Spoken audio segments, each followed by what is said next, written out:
here to give us perspective, as only a central banker can.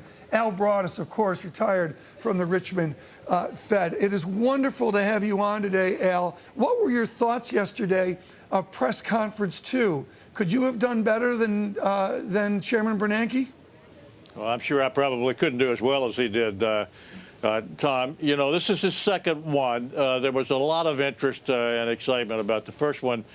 And now he's got to sort of settle into a routine. But I thought I came in a little late. I was traveling, and I didn't hear his answers to the first couple of questions and whatever opening statement he made. But I heard most of it, and I thought he did a good job in answering, a wide range of questions. He's very capable and competent, as you know, and I'm always glad to see that on display. The research notes resoundingly say no QE3, except for 2 or 3 brave houses. I think of George Goncalves at Nomura, who go to the price change, and they say if we get another bout of strong disinflation or outright deflation, that's when we get to see the discussion of QE3. Do you agree with that? I do. I think that's what would be required for the Fed to seriously consider that, just to sort of put it in perspective, Tom, as you well know. Through QE1 and QE2, the Fed's balance sheet has increased enormously. At some point, when things get back to normal, sooner, I hope, rather than later, you're going to have to unwind. The Fed's going to have to unwind all of that. So the less that's there at the beginning of that process, the better. But clearly, if you began to see a reversal of the recent run-up in inflation and maybe some deterioration, especially in inflation expectations. When I say deterioration, I mean some indication that people are expecting not only less inflation, but too much disinflation going forward. Right. Then the Fed would have to pay attention to that, no doubt about it. But I think one of the things that was striking in the chairman's remarks yesterday, he said flatly that in contrast to the period there at the beginning of QE2 back last fall, he sees no deflation now, so I don't think he's thinking that's likely, and I don't think he himself is expecting QE3. Let's continue this discussion. I want to look, though, dreaded first chart. I haven't done this chart in a while. Bernanke and Broaddus, they're looking at this. It's the dual mandate, or is it? There is the U6 unemployment up near 16%. Spain is at 21% roughly.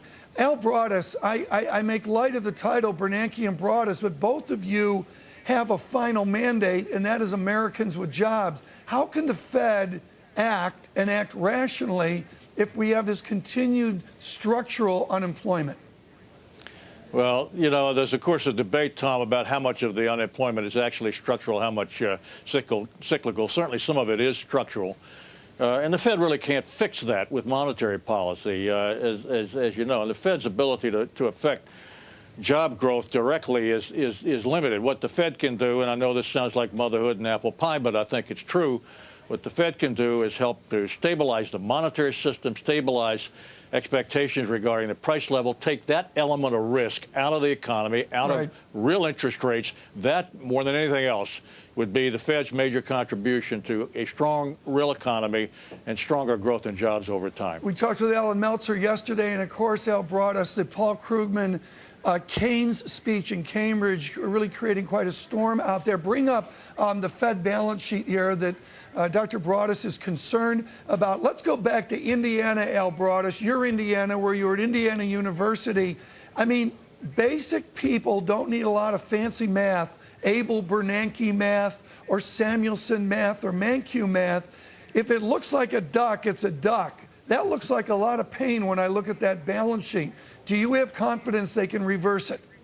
I do. I think it may take some time, but my hope would be that we're in a different world from the 1970s, Tom. So, when the economy begins to gain some momentum, I think there's good reason to be optimistic that, unlike in some earlier business cycles back in the 70s and even, I guess, to some degree in the 80s, inflation, when it begins to move up, will not move up so rapidly that it can't be seen.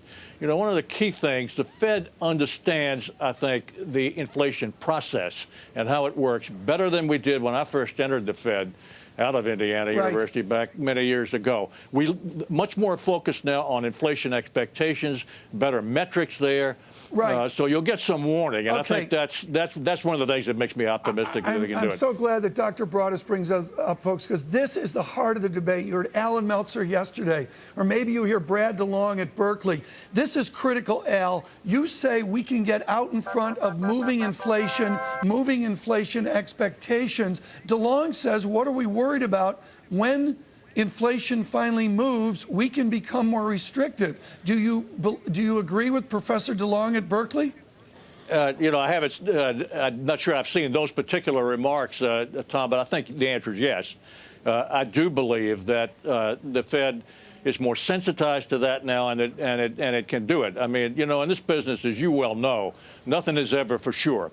And there's always the risk that the Fed can get behind the curve. But I think the Fed is attuned to that. I think there are a number of people in the Fed, not only the chairman, but my successor, Jeff Lacker, I think Charlie Plosser in Philadelphia, and a number of other people are also on top of that and will be watching for signs of that more carefully than was the case in a number of periods in the past that I lived through. Al Broaddus, one final chart. Bring it up here. Long-term view, folks, thanks to Elmendorf and CBO. Back to the revolution. This is our debt. You can see the explosion there out of World War II, and we come back down, and there are two actual projections. Go to the CBO website and see the executive summary of the new update. The new update, it's about 3 pages long. It's in English. Even I could understand it. Al Broaddus, we saw Cantor and Kyle walk out on Biden this morning in the debt ceiling talks. How concerned are you about the debt, and what's the first step we need to take?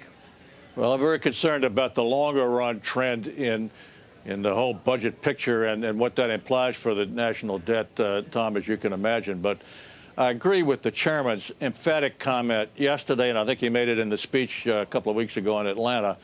The fiscal problem and the debt problem that goes along with it are long-term problems. They require a credible long-term strategy. I think it's unrealistic to think that can be fixed overnight. And while I can understand those who feel that you need to take this opportunity with the debt ceiling debate to get it under control, I think that's dangerous. I worry about that. I worry about, you know, that's just uncharted territory. I think we need to go get that behind us, get it passed, and then, even though maybe the pressure is off, then keep that pressure on somehow and go on and do what's necessary to get this thing fixed. And we got a lot of strategic suggestions out there for doing that for the first time in a long time. Al Broaddus, thank you so much. That was important, folks. Broaddus suggesting that the Fed, whatever their beliefs, they can get out in front of any moving inflation if and when we see